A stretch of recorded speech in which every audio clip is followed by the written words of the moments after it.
Hello everyone, my name is Namrata Indorkar and welcome back to our channel Zoology by Namrata Indorkar। तो आज का topic है ethology as a branch of biology. तो जल्दी video को share कर दीजिए एंड चैनल को सब्सक्राइब कर दीजिए एंड लाइक कर दीजिए और बेल आइकन को दबाना मत भूलिए। तो आज का वीडियो शुरू करते हैं। आज की वीडियो में हम साइनोप्सिस देखते हैं कि हम लोग क्या क्या पढ़ने वाले हैं। सबसे पहला टॉपिक होगा इंट्रोडक्शन। इंट्रोडक्शन के बाद इम्पोर्टेंस ऑफ इथोलॉजी देखेंगे। फिर इसके बाद में branch of ethology. Branch of ethology में इको इथोलॉजी, इथोफिजियोलॉजी, न्यूरोफिजियोलॉजी या neuro ethology, etho endocrinology, ethogenetics, human ethology देखेंगे। के बाद में फोर्थ पॉइंट होगा हमारा history of ethology and fifth point conclusion and summary. Okay, so let's start. Introduction. Introduction में हम सबसे पहले देखते हैं इथोलॉजी क्या है। Ethology is the scientific study of animal behaviour, specially behaviour that occurs in natural condition.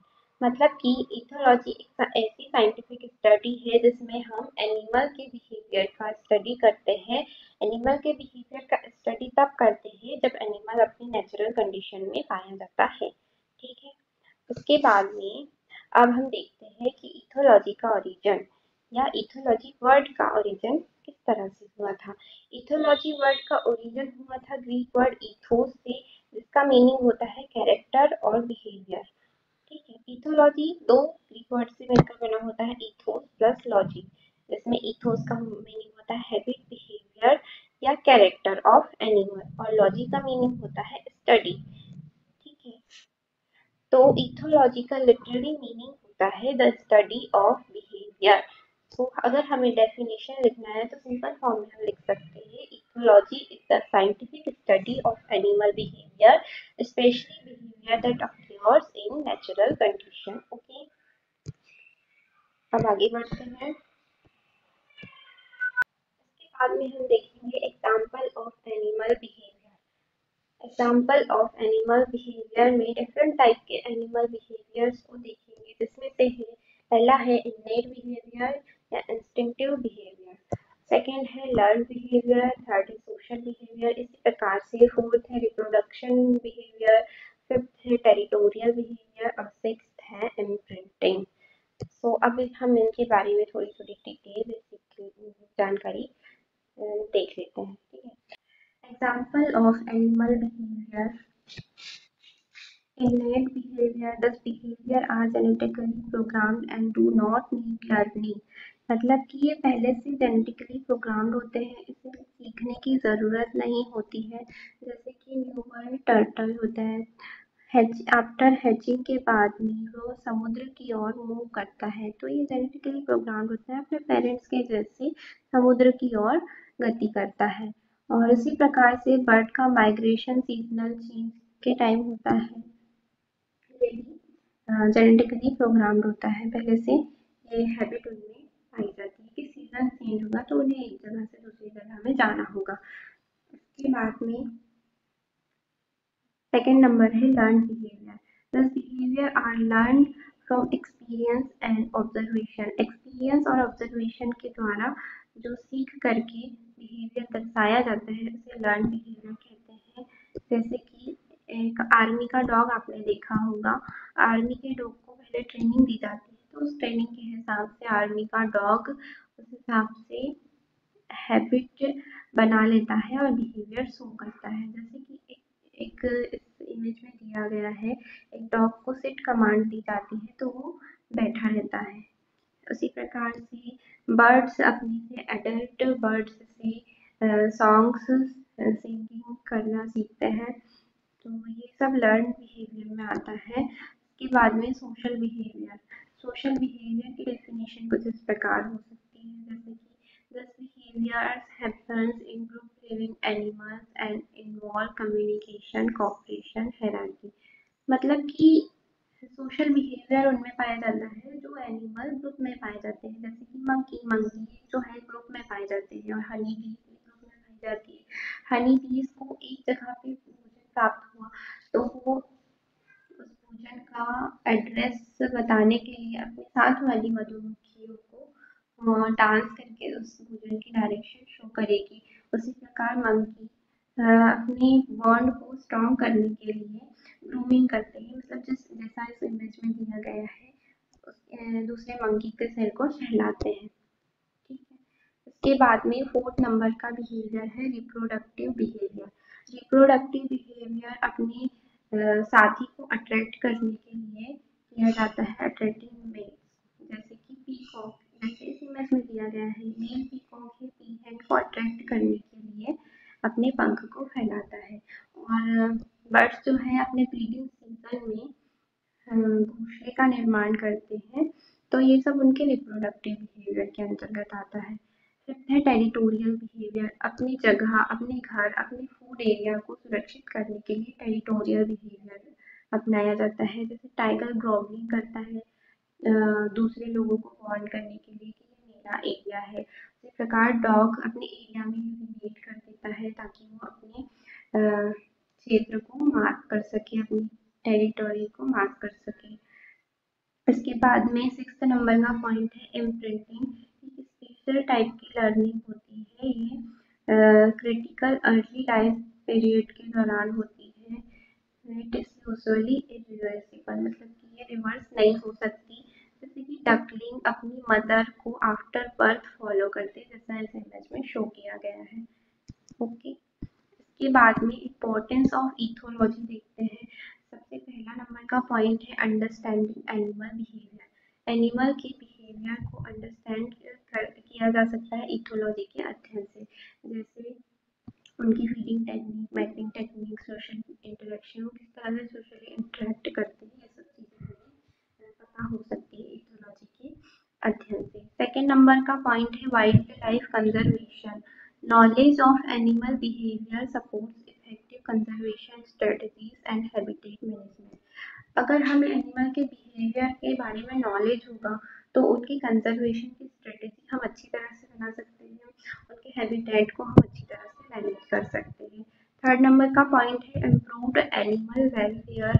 It adds designing better living condition for animals in juice farms laboratory. कुछ animals zoological park है, farms में रहते हैं, laboratories में रहते हैं, तो इन जगह में एनिमल्स के लिए बेटर लिविंग कंडीशन बनाने के लिए हमें एनिमल्स के बिहेवियर के बारे में जानकारी होनी चाहिए, तो हमें इथोलॉजी से इस बारे में जानकारी प्राप्त हो सकती है।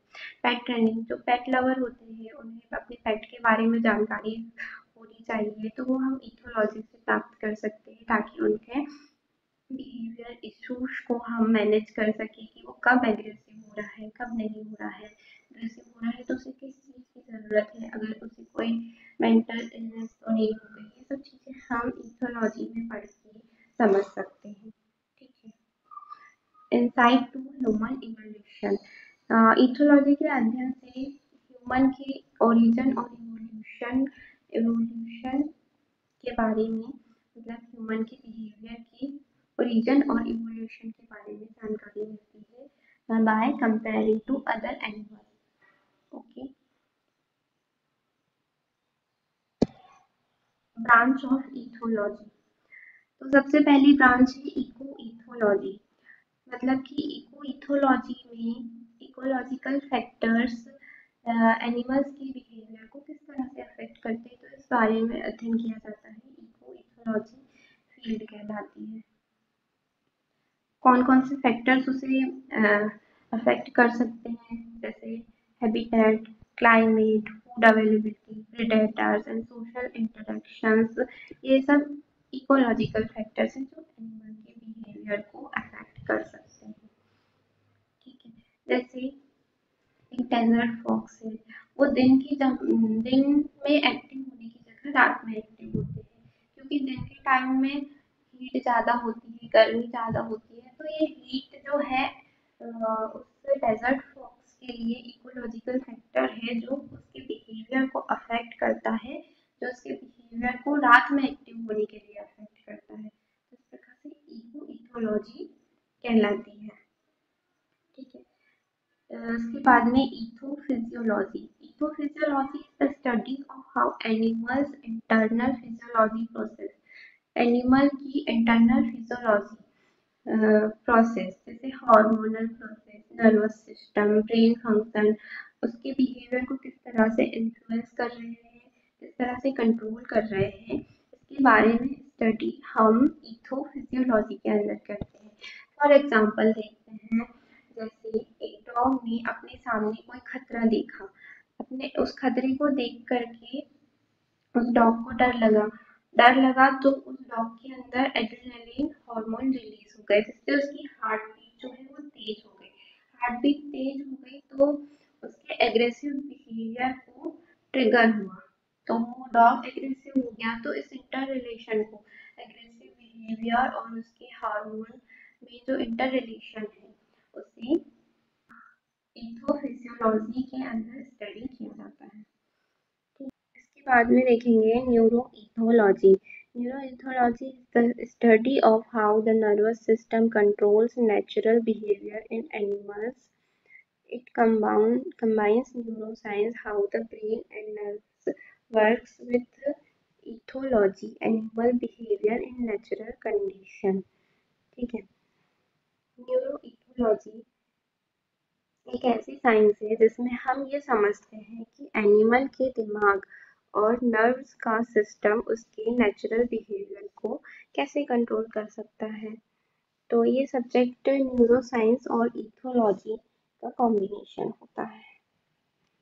फॉर एग्जाम्पल, जब एक चिड़िया अपने जैसे किसी और चिड़िया की आवाज़ सुनती है तो उसके ब्रेन का एक स्पेसिफिक पार्ट एक्टिव हो जाता है और वो भी रिप्लाई में गाने लगती है। ये जो ब्रेन का रिएक्शन और बिहेवियर का कनेक्शन है, यही न्यूरोइथोलॉजी का पार्ट है। ठीक है, वन लाइन में हम देख सकते हैं न्यूरोइथोलॉजी ब्रेन के फंक्शन और behaviour in natural setting.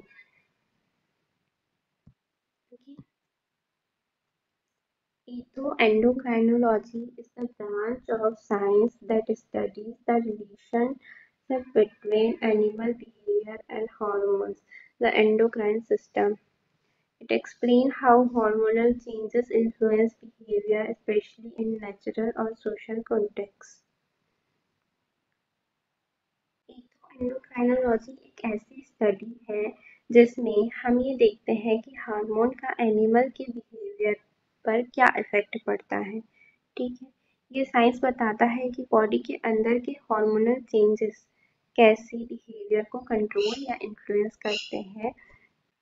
For example, mail rooster, एक मुर्गी में हार्मोन टेस्टोस्टेरोन का लेवल बढ़ता है जब वो ब्रीडिंग सीजन में होता है, तो वो ज़्यादा एग्रेसिव हो जाता है और एक्टिव हो जाता है मैटिंग बिहेवियर के लिए। तो ये इस तरह से हार्मोन और बिहेवियर का जो इंटर रिलेशन लिंक है, इसको इस पार्ट को हम इथो एंडोक्राइनोलॉजी के अंदर पढ़ते हैं।